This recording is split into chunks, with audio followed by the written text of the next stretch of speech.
wabarakatuh.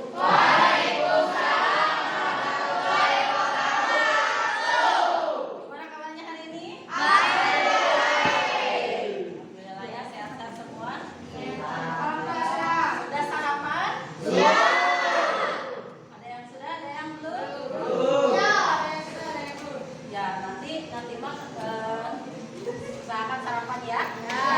Sarapan biar belajarnya semangat.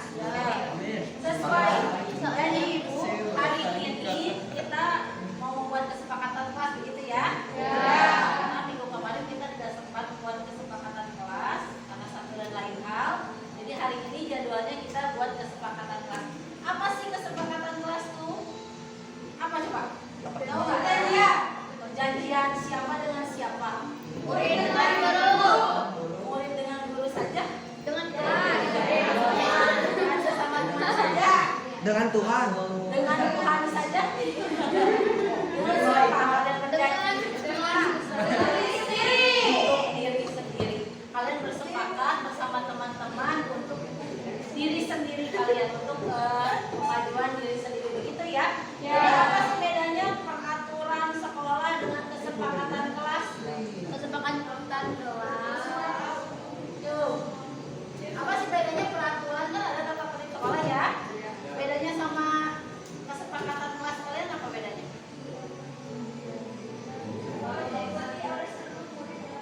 Harus diikuti oleh seluruh murid. Betul. Apalagi? Judulnya kesepakatan kelas. Berarti kalian sepakat. Ya. Berarti kalian sepakat. Kalau tata tertib siapa yang buat? Sekolah. Sekolah yang buat. Kalau kesepakatan kelas siapa yang buat? Kita semua.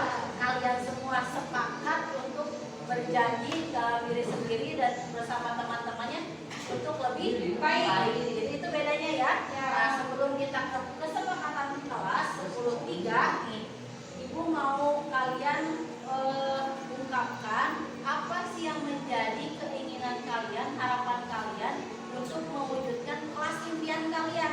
Nah, untuk menjawabnya itu pertanyaannya ya. Apa sih harapan kalian, impian kalian untuk mewujudkan kelas impian nih 10.3 tuh? Aku tuh pengen gimana sih gitu ya. Itu pertanyaannya. Silakan kalian jawab di kelas dari kertas ini ya yang Ibu bagikan. Silakan. Udah ya, silakan yang sudah ditempel ke depan. Siap Ibu.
Mika.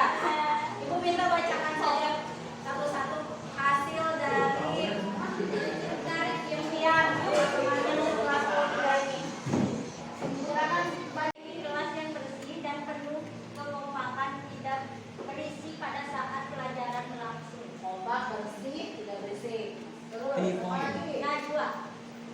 Ingin kelas ini menjadi kelas yang selalu kompak, disiplin dan selalu bersih. Kompak, disiplin, bersih. Ada lagi. Siti Nur Aisha. Harapan saya untuk kelas 10 lebih disiplin dan mengikuti tata tertib sekolah agar kelas 10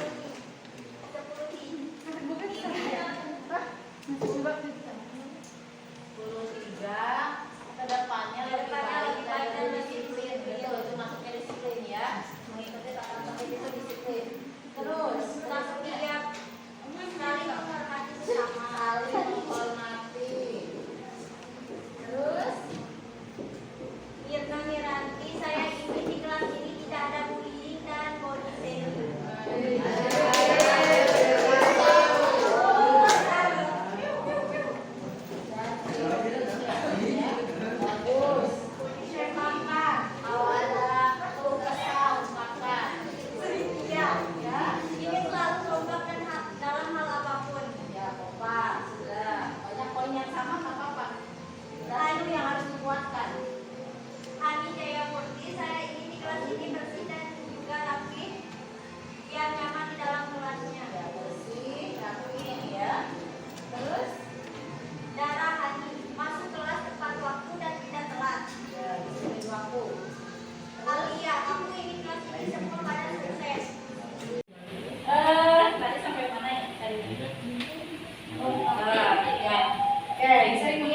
Poin-poin yang sering muncul ya.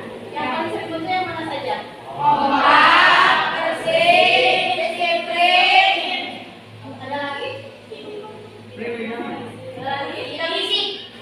Tidak berisik tadi hanya muncul 2. Ada lagi? Bullying ada 3. Disiplin waktu. Oke, jadi begini ya. Kesepakatan kelas isinya harus punya nilai-nilai kebaikan. Adanya wifi, apakah memiliki nilai-nilai kebaikan? Tidak ada. Tapi apakah itu banyak tidak nilai kebaikannya? Tidak. Justru dengan adanya wifi kararieu we.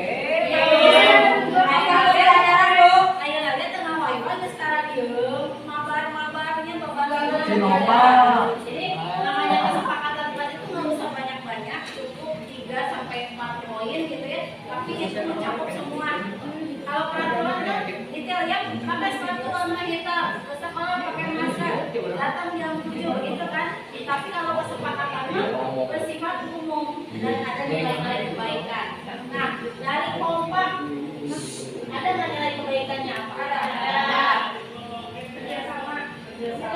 Nilai kebaikannya. Kerjasama. Ada lagi?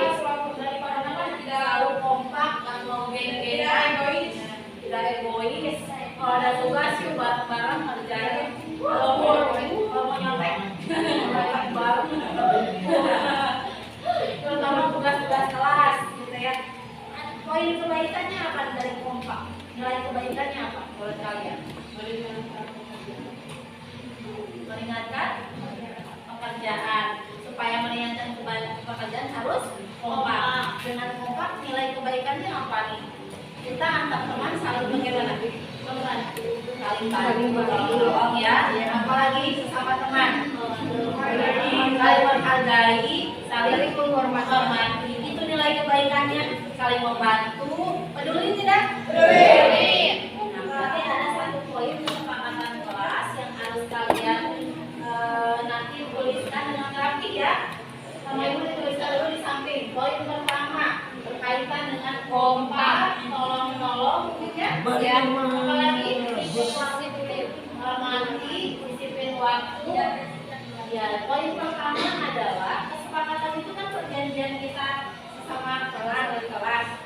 Poin pertama adalah menghormati, saling membantu, saling peduli. Kira-kira dari 3 poin itu mana yang menurut kalian paling penting?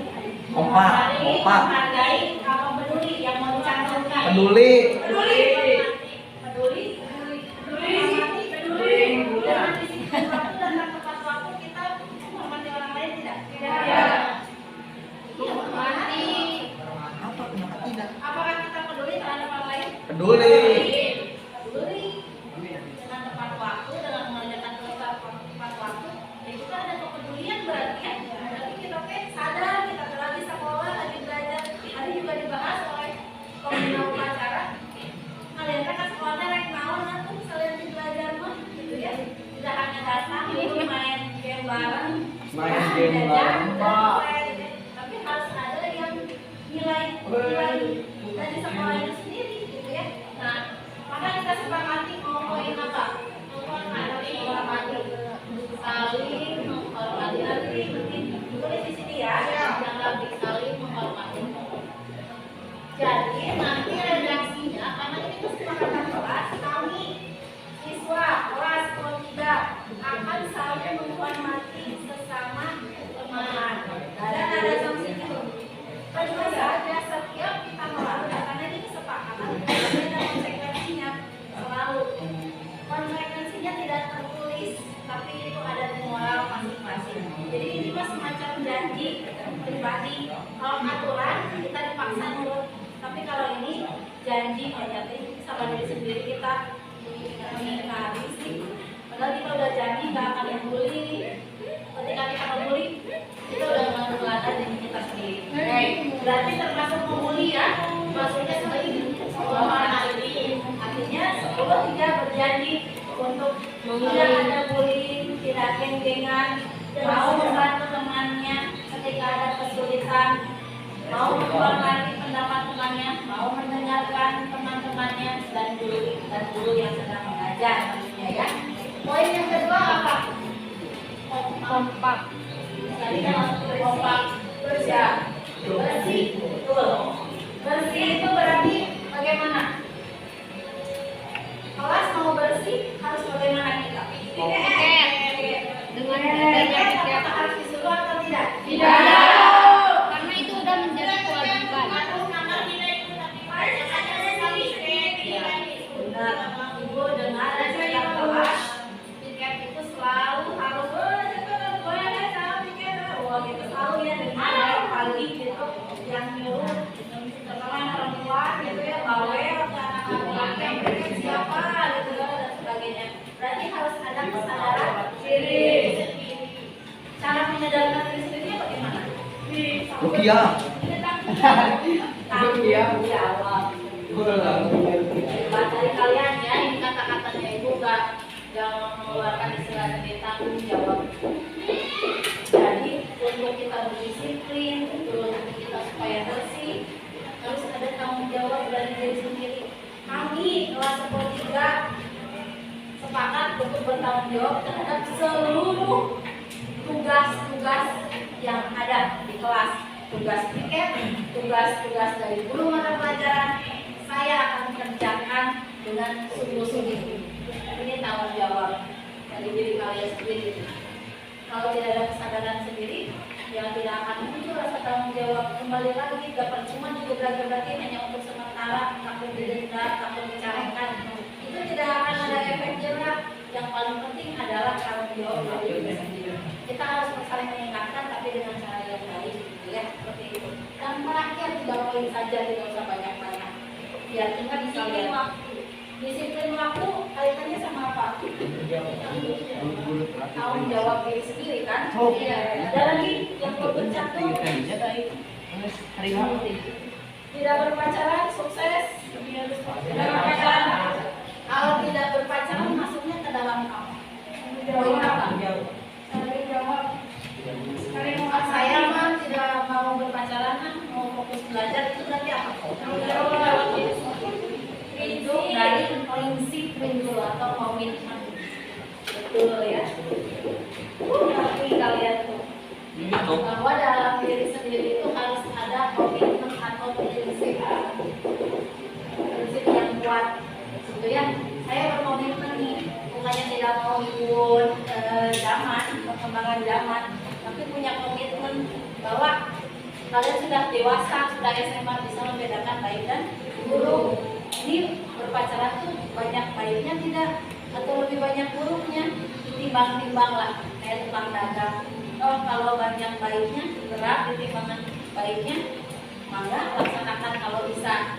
Kalau cuma terbiasa tidak bisa manage kebaikannya, lebih banyak buruknya. Menurut saya sudah ya, lebih baik kita begini saja, berteman lebih enak, berteman dengan banyak laki-laki atau laki-laki berteman dengan banyak perempuan itu lebih menyenangkan, lebih bebas. Kalau ibu dulu waktu SMA tidak berpacaran, kenapa? Bukan tidak mau, karena ibu tidak suka. Ibu mah senangnya bebas, orangnya petualang sejati. Jadi kalau main teman-teman itu laki-laki kumpul, ibu jarang dekat dengan perempuan karena susah, karena hobi itu seperti laki-laki itu naik gunung gitu ya, kayak eskulnya bela diri. Jadi sulit untuk dekat dengan perempuan karena kesenangan ibu semua yang disenangi laki-laki itu senang ya, membawa lama Vespa lah dan sebagainya gitu ya, bebas ibu mah orangnya. Makanya teman ibu laki-laki semua, tapi ibu punya komitmen tidak berpacaran karena akan merusak nanti pertemanan ibu dengan banyak rekan gitu ya. Dengan perempuan ada sahabat tapi tidak banyak gitu ya. Ibu cenderungnya memang sebetulnya tomboy gitu ketika SMA, jadi tidak terlalu terberger gitu. Ibu mah ke SMA senang kok ya main sama siapa, beringkat itu. Jadi warang ketika SMA teh ibu mah benar-benar kenyang, main aja ngaprak terus gitu ya. Belajar itu gitu ya, belajar juga belajar, ada porsinya, mainnya warung gitu. Akhirnya ketika lulus SMA nggak penasaran, fokus aja kuliah, nggak pengen apa-apa lagi karena sudah warung ketika SMA berteman dengan orang. Itu mungkin ada tambahan lagi kak, poin kesepakatan kelasnya. Udah, Anda tinggal ditambahkan. Kami siswa-siswa kelas 23 akan saling menghormati sesama teman. Paling nanti ditambahan di sini ya, ditambahkan. Pakai tulisannya agak bagus ya, nanti dipindahkan, tinggal ditempel. Jadi tuh lumayan dengan koleksi kelas ini, jadwal pelajaran sama kesepakatan kelas. Ini yang impian kelas jangan dibuang. Siapkan lagi kertas karton, ditempelkan pakai foto, itu akan jadi kenangan kalian. Akan jadi kenangan. Kalau ibu dulu bikin pohon impian. Satu pohon impian, cita-cita kelas, bukan cita, ya impian kelas. Satu lagi pohon cita-cita. Saya pengen jadi pilot, saya pengen jadi guru. Itu pas kita perpisahan sedih banget lihat pohon itu teh. Dan pas kita lulus SMA, ingat dulu pernah bikin pohon impian, itu digantungkan cita-cita kita. Bentuknya pohon, cuman dikasih kertas-kertas impian kita, cita-cita kita digantungkan, dan itu membekas. Itu udah membekas. Jadi rasanya seperti itu adalah target kita, tujuan kita ke depan. Minimal saya punya cita-cita jadi guru. Berarti apa yang harus saya lakukan supaya nyampe ke tujuan? Gitu ya. Silakan di kelas ini juga berimprovisasi membuat kelas impiannya supaya seperti apa. Biar dibaca, kita lewat baca, kita sering dibaca kan jadi doanya, dilihat, sering diingat. Itu siapa tahu jadi doa terwujud ya alhamdulillah. Dan itu kan sugesti yang baik. Nanti boleh dibuat kelas impian cita-citaku, nggak apa-apa kayak anak TK, bu nasinya TK, jangan nggak apa-apa. Ibu sampai kuliah juga bahkan masih membuat pohon cita-cita. Ketika kuliah juga masih buat, karena itu semacam apa ya, tujuan gitu. Kita terus punya tujuan hidup itu sampai di akhir tuh, sampai mana? Jadi nggak kemana-mana akhirnya. Jadi kita jalannya bisa lulus sampai ke tujuan. Itu mungkin ya. Cukup ya, kesepakatannya 3 saja atau mau ditambah? Cukup ya, karena ini mencakup semua nih. Sukses, gimana dengan sukses? Ya dengan kita melaksanakan semua ini ya pada akhirnya jawabannya sukses. Fasilitas lengkap, ya berdoa saja yang banyak gitu ya. Kalau fasilitas kan terkait dengan fisik gitu ya, sesuai kemampuan sekolah. Bu, yang ada wifi ya tuh sedang diusahakan. Jalur wifi kita tuh baru jalurnya sampai laboratorium biologi. Jalur sini baru sampai pada lab 3. Insya Allah kemarin sudah ibu bilang ke Pak Abdul Fadl, saya ingin semua anak siswa Tegal Baru itu terfasilitasi oleh wifi.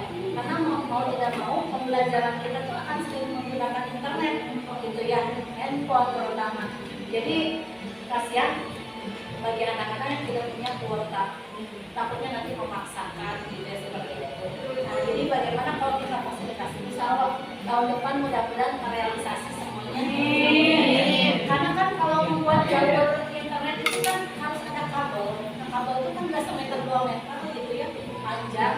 Nah itu sedang kita usahakan dananya nanti di Ibu diwajibkan di akhir tahun nanti Desember di BOS diwajibkan khusus untuk pengadaan jaringan wifi sampai ke kelas belakang. Supaya ketika jaringan kita jelek bisa wifi.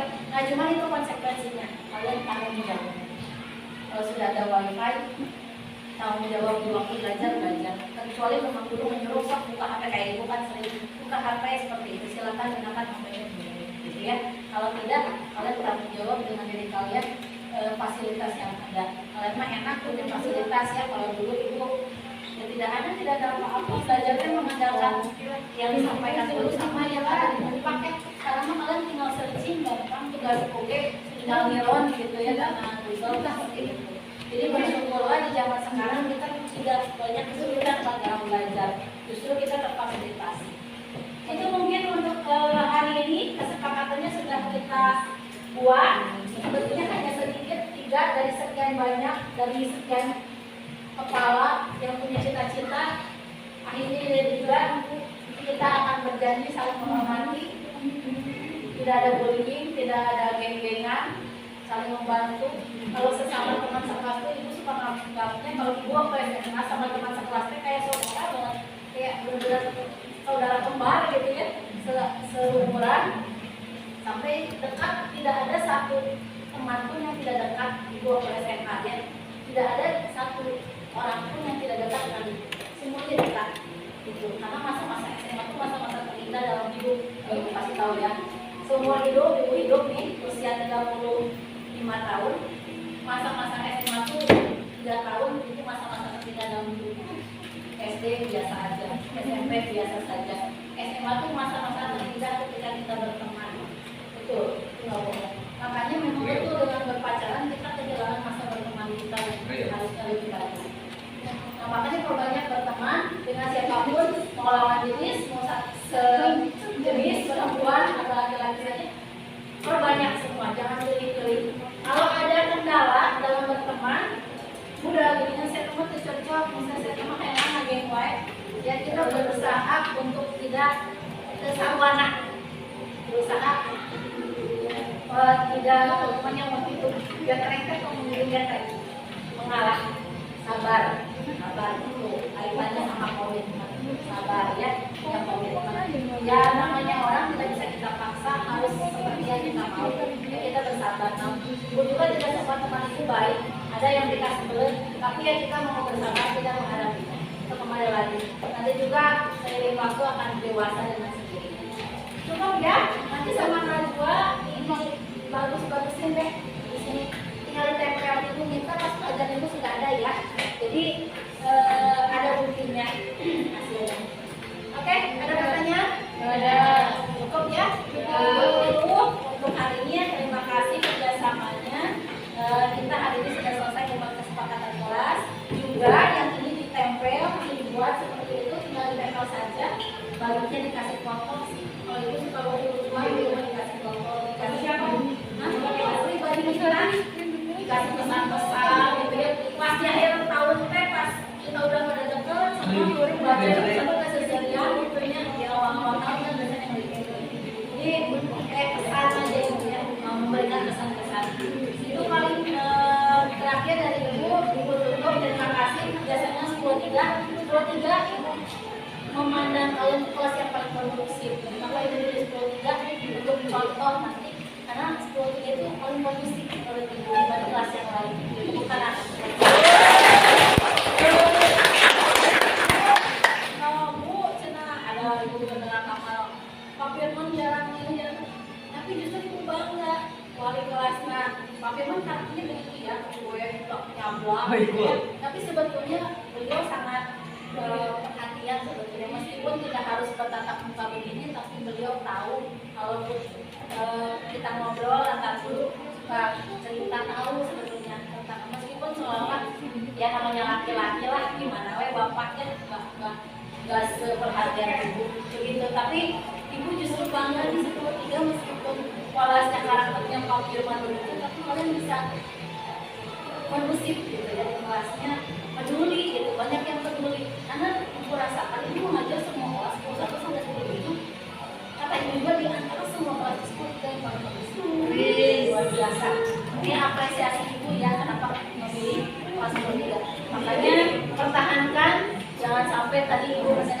bullying atau geng-gengan atau circle-circlean bisa kita membaur. Kalian sudah punya nilai positif ruang pribadi.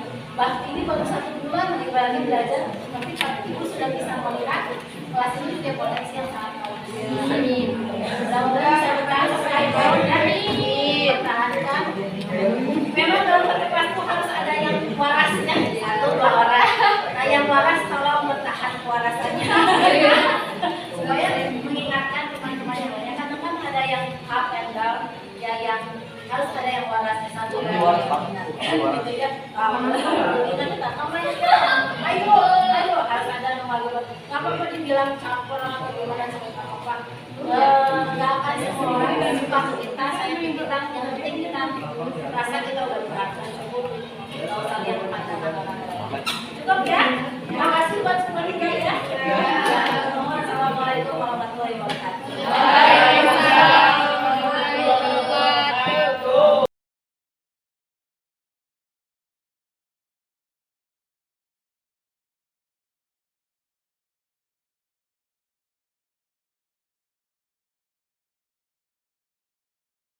Kalau ibu tegur bapak kepala sekolah, sangat cepat kelas. Maaf ya Bu, maaf sekali. Ya, minat belajar siswa itu senangnya apa? Yang terakhir adalah kesiapan siswa itu sudah siap atau belum. Nah kalau saya bicara teori mah bapak itu pasti liur gitu ya. Kayak saya perlihatkan, ini saya sudah buat asesmen diagnostik itu ada 2 macam, non kognitif dan kognitif. Non kognitif itu untuk menilai kesiapan, minat gitu ya. Ini yang sudah saya buat ya Bapak Ibu. Saya membuat Google Form. Nah ini Google Form asesmen diagnostik mata pelajaran biologi diisi nama. Jadi anak-anak tuh saya perintahkan menggunakan HP masing-masing rata-rata dari satu kelas itu paling 1 aja yang tidak bawa HP atau HP-nya sedang rusak, tapi pada umumnya semua punya HP pada umumnya gitu ya. Jadi kita ambil keumuman saja, yang tidak nanti alternatif pakai HP dulunya gitu ya, atau kita fasilitasi dengan komputer sekolah. Nah ini isi pertanyaan asesmen diagnostik non kognitif itu apa yang dirasakan, apakah sedang senang anak teh belajar sama kita teh, apa sedang sedih. Jadi kita tuh sebagai guru tak baca gede amok gitu ya, tinggal lihat kondisi kejiwaan siswa teh, kenapa nggak ngerjain tugas, kenapa cicing wae, kenapa ningali wae HP, ya kenapa ketidur. Itu harus kita tahu latar belakangnya gitu ya. Terus pertanyaan berikutnya ini bisa untuk kita tahu, sudah tahu apa sih tentang pelajaran kita, tertarik tidak? Kalau tidak atau milih HP gitu, karena kan minat anak beda-beda gitu ya. Banyak nih hasil jawaban ini Bapak Ibu bisa dilihat. Ya jangan dipaksakan. Nah ini ya hasil jawabannya. Apa yang kamu rasakan? Umumnya merasakan biasa saja, tidak senang, tidak sedihnya biasa, gitu ya. Dari hasil nih respon anak-anak biasa saja. Ada juga yang lelah, 18 orang jawab lelah, 7% lelah. Ada yang semangatnya ternyata sedikit, gitu ya. Ini di awal sebelum saya mengenal anak-anak, gitu ya. Ada yang gugup, ada yang sedih, tuh. Kita juga harus apa ya? Mempertimbangkan, memperhatikan yang hanya 7 orang ini sedihnya pun namun, gitu ya. Ada yang senang, ya syukur-syukur lagi senang dan bersemangat. Ada juga yang galau, ada yang apalagi tidak tahu perasaan saya kenapa gitu ya, sedang apa. Nah seperti itu. Apa yang kamu ketahui dari pembelajaran begini seperti ini ya anak-anak, ada yang sudah tahu, ada yang belum. Tertarik tidak? Yang terbaik cuma 50%. Ini tidak apa-apa. Mungkin tidak minat di bidang IPA gitu ya. Jadi jangan dipaksakan. Artinya kita harus berusaha keras membuat anak tertarik di pelajaran kita. Ya jawabannya banyak juga mungkin. Yang tertarik hanya 12 orang, hanya 5% terhadap pelajaran biologi. Karena mungkin di SMP-nya belum pernah belajar biologi, mereka tahunya IPA.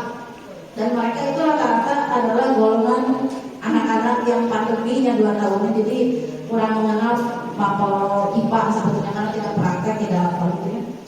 Nah, kemudian bisa kita tanyakan ingin belajar itu seperti apa gitu ya. Kebanyakan anak-anak anak ingin belajar praktikum berkelompok. Alasannya saya tanya kenapa ingin praktikum kebanyakan, karena di SMP-nya tidak pernah sama sekali masuk ke laboratorium IPA misalkan, tidak pernah praktek. Sisanya ada yang pengen pengamatan di luar kelas, menonton video. Nah ini saya jadikan data ini sebagai rancangan pembelajaran saya di pertemuan selanjutnya gitu. Jadi makanya jangan heran Bapak Ibu, saya sering ada di lab, sering ada di luar bersama anak-anak karena sesuai permintaan anak, bukan kehoyong abi maksakan ada di lab, ada di luar, tidak. Ini datanya otentik dari anak. Jadi anak yang pengen observasinya, ayo observasi. Anak yang pengen belajar di lab, ayo ulang belajar di lab. Makanya lab biologi itu serasa milik saya. Waduh. Dan saya yang paling sering menggunakan, yang lainnya ayo atau kita bareng-bareng sering-sering gunakan. Tanya dulu ke anak, tanya belajarnya di mana, gitu ya, seperti itu. Kemudian ada pertanyaan juga. Nah ini untuk melihat nih kesenangan anak. Kalau lagi gabut biasanya ngapain? Kebanyakan anak-anak teh main medsos di HP, maka di kelasnya dengan baru datang kalau main HP, begini. Ya itu memang kesenangan mereka. Itu kebutuhan dasar mereka itu, mereka butuh kesenangan. Salah satu kesenangannya adalah bermain medsos di HP, gitu ya, mendengarkan musik. Ini juga kita bisa menyesuaikan pembelajaran. Makanya saya mau belajar selalu difasilitasi pakai HP. Misalkan observasi di luar, kita identifikasi tanaman pakai HP, pakai Google Lens, difasilitasi. Bu, tidak kuat tangan, saya kasih wifi, kalau enggak saya wifi kan yang di lab biologi. Boleh maka tidak hanya guru mapel biologi saja yang menggunakan wifi lab biologi, maka mapel yang lain juga silakan diterapkan buat anak-anak. Silakan itu fasilitas sekolah gunakan dengan sebaik-baiknya, tidak hanya untuk gurunya saja, untuk siswa juga boleh. Kalau ada itu kenapa tidak? Gak bayar mah, anggap saya gitu kene. Kenapa tidak difasilitasi siswa? Nah, kemudian media sosial apa yang sering digunakan? Ternyata paling banyak itu WA anak-anak itu. Kemudian apalagi TikTok. Nah makanya kenapa saya tadi menggunakan media TikTok ini atas dasar data ini Bapak Ibu. Anak-anak semua punya aplikasi TikTok dan mereka sering bermain TikTok gitu ya. Makanya saya jadikan media pembelajaran, tugas, jadikan tugas gitu ya, seperti itu. Dan mereka alhamdulillah responnya senang. Beda ketika kita ceramah, gitu ya. Ketika diberikan tugas sesuai dengan keinginan anak, kebutuhan anak-anak pun dengan kesadaran diri gitu ya, mengerjakannya tanpa diperintah, tanpa kita intervensi gitu ya, digalakkan. Karena Bapak kan tidak enak kita berikan instruksi, anaknya atas kesadaran diri, termasuk kita juga ya Bapak Ibu dalam membentuk budaya positif itu. Kemudian media apa yang mendukung mereka belajar atau kan HP, makanya saya selalu menggunakan fasilitas HP gitu ya untuk belajar. Kayak menggunakan mikroskop saja sekarang sudah menggunakan fasilitas HP untuk memfoto atau memvideokan hasil dari pengamatan mikroskop gitu ya. Itu selalu. Nah itu Bapak Ibu salah satu contoh asesmen diagnostik yang bisa Bapak Ibu buat. Itu bisa dibuat satu kali saja cukup gitu. Kemudian nanti bisa disesuaikan dengan tema di mata pelajaran masing-masing begitu. Atau nanti saya sharekan ininya ya.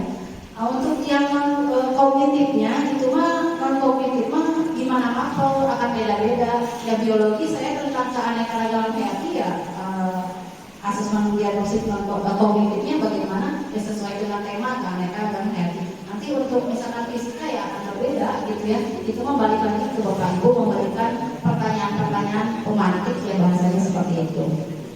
Nah ini yang tadi hasil asesmennya. Kemudian, nah tujuan kita membuat asesmen diagnostik itu untuk apa? Yaitu untuk memetakan kebutuhan belajar siswa gitu ya. Nah ini khusus untuk kelas 10. Jadi dicoba Bapak Ibu, jangan hanya teori, jangan takut untuk dicoba gitu ya. Karena meskipun kita banyak belum tahunya, banyak masih meraba-raba, ya saya juga mencoba saja dulu gitu ya. Ternyata setelah dicoba mah hasilnya ternyata bisa lebih baik kita mengajar, lebih sesuai dengan keinginan anak.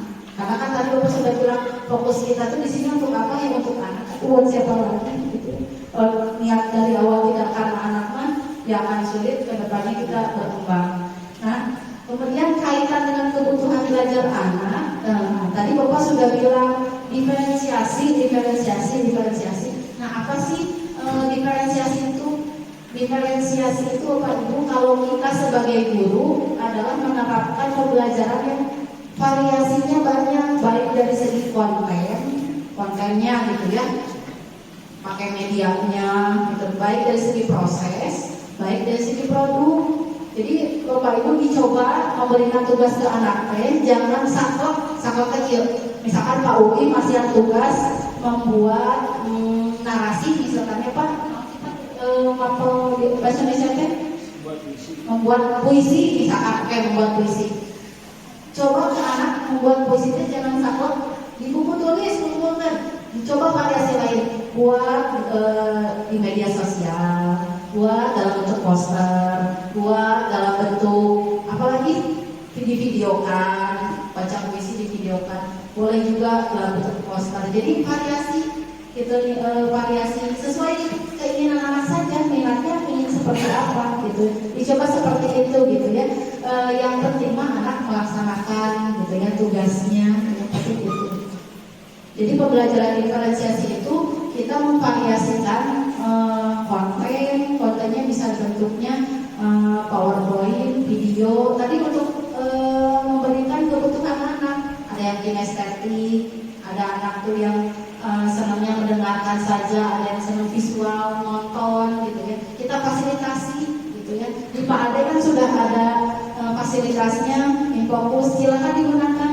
Pak Abdul juga saya minta tolong lab komputer terbuka ibarat 24 jam kalau Bapak Ibu ngajar di Labcom buat memfasilitasi sarana media pembelajarannya. Kemarin juga saya coba anak-anak bisa tidak membuat presentasi dari PowerPoint, rata-rata hampir 97% bahkan tidak bisa anak-anaknya bikin PowerPoint gitu ya, menyedihkan gitu ya.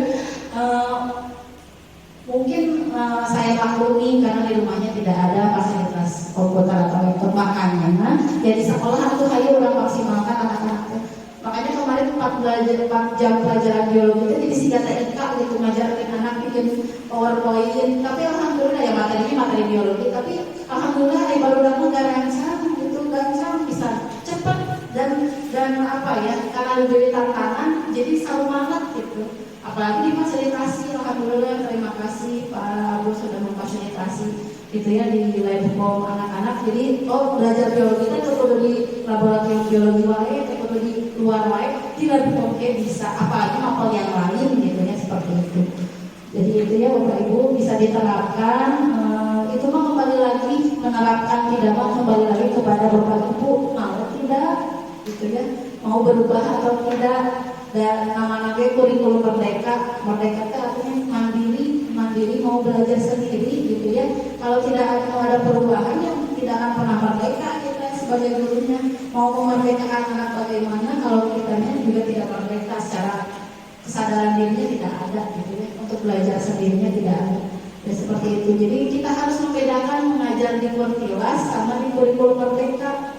Terakhir dan pernah mau gitu-gitu kenema atau apa namanya kurikulum merdeka gitu ya, seperti itu. Terus tadi ini saya hanya mengulang saja, tadi Bapak sudah menyampaikan kenapa sih harus dibentuk budaya positif, yaitu karena tujuan kita adalah membentuk karakter anak, karakter guru, dan membentuk visi misi sekolah, mewujudkan visi misi sekolah. Nah, bagaimana menumbuhkan budaya positif tadi sudah disampaikan oleh Bapak. Nah, Bapak Ibu di kelasnya sudah membuat keyakinan kelas atau belum, kesepakatan kelas atau belum? Ini adalah salah satu langkah awal yang harus kita laksanakan, menyepakati gitu ya. Dan ini adalah teknisnya, saya jelaskan teknisnya. Kalau Bapak tadi menjelaskan Bapak lebih bersifat himbauan gitu. Kalau saya teknisnya tuh harus bagaimana sih? Ada kesepakatan kelasnya atau keyakinan kelasnya? Jadi Bapak Ibu kesepakatan atau keyakinan kelas itu berbeda dengan peraturan. Peraturan siapa yang membuat?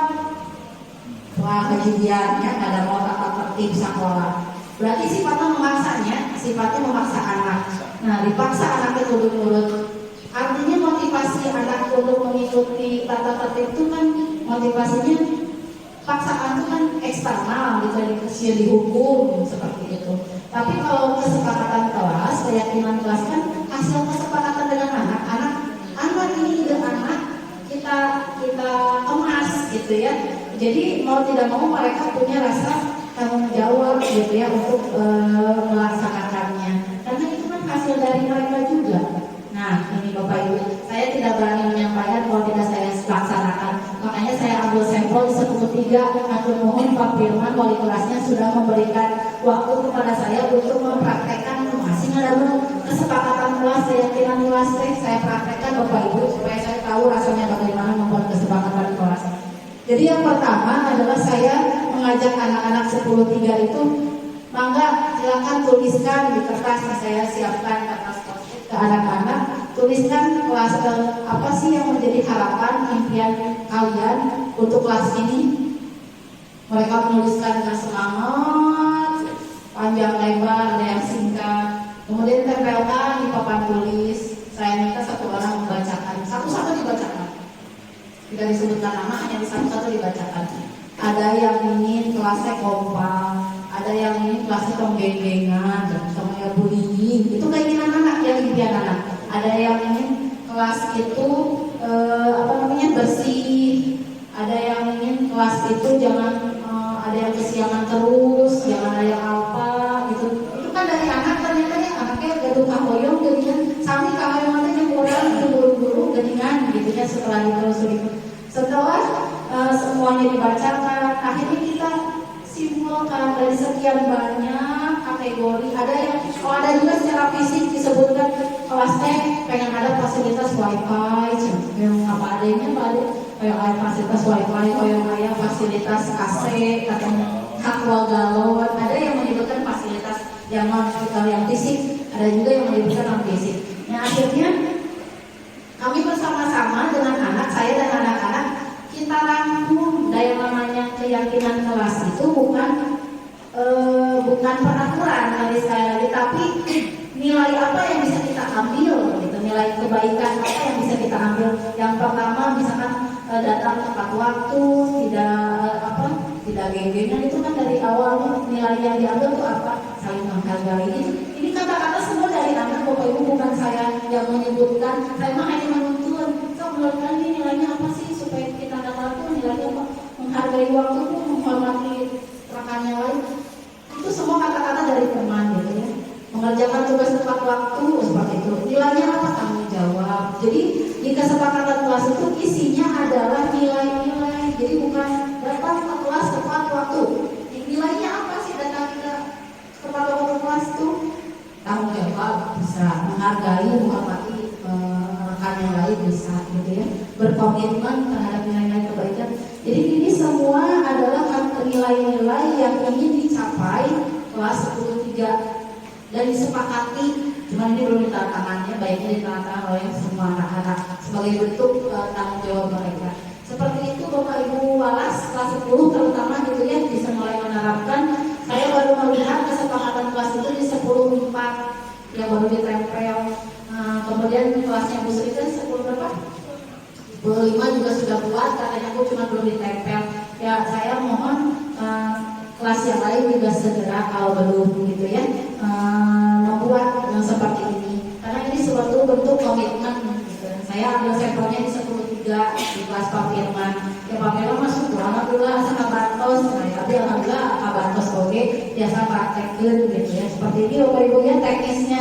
Silakan anak diperintah dulu keinginannya ini bagaimana, kelas impiannya seperti apa, kemudian wujudkan dalam bentuk kesepakatan kelas seperti itu. Terus tujuan kita membuat kesepakatan kelas ini Bapak Ibu, kembali lagi kita ingin membentuk anak menghargai dirinya sendiri. Tidak hanya anak, kita pun guru ketika melakukan apapun yang menjadi tugas kita itu datang dari diri kita sendiri sebagai bentuk penghargaan untuk diri kita. Contoh nih Bapak Ibu, ada pertanyaan seperti ini. Bila di sekolah kita tidak ada aturan yang mengharuskan guru datang tepat waktu, tidak ada surat teguran bagi guru yang datang terlambat, tidak ada atasan yang menguji, Bapak atasan di kantor tegur, atau Bapak neguangan terlalu lemah lembut, soalnya Bapak bagai begini. Bapak itu karakternya memang seperti itu. Apakah Bapak Ibu akan datang tepat waktu untuk mengajar? Jadi apakah ada kesadaran dari diri kita untuk menghargai, ya, memberikan nilai pada diri kita, nilai 9 gitu ya, untuk datang tepat waktu seperti itu. Jadi motivasi itu ada 3 macam.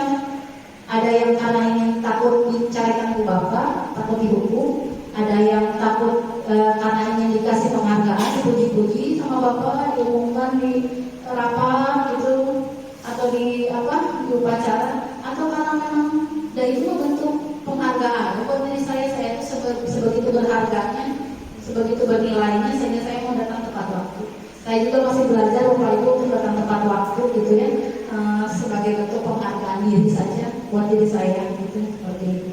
Jadi itu termasuk kita menerapkan pada anak-anak. Kita tidak ingin kan terus-terusan menyarekan kalau budak teh hayo ngabudak-budak. Memang di sekolah kita tuh karakter anak-anaknya lumayan sulit gitu ya, seolah-olah memang butuh kekerasan, kita butuh menghukum, butuh gorokan. Tapi itu adalah dampak yang sementara. Mungkin anak nurut, betul nurut, dihukum nurut gitu ya. Tapi apakah dampaknya selamanya? Gitu, anak itu akan sadar untuk selamanya. Itu kan hanya dampak sementara gitu ya Bapak Ibu. Nah ini ada tayangan Bapak Ibu mengenai bagaimana kita memberikan tindakan treatment bagi anak-anak yang kesiangan. Silakan Bapak Ibu tonton, terutama Bapak Ibu pikir turun sudah maksimal Bapak Ibu pikir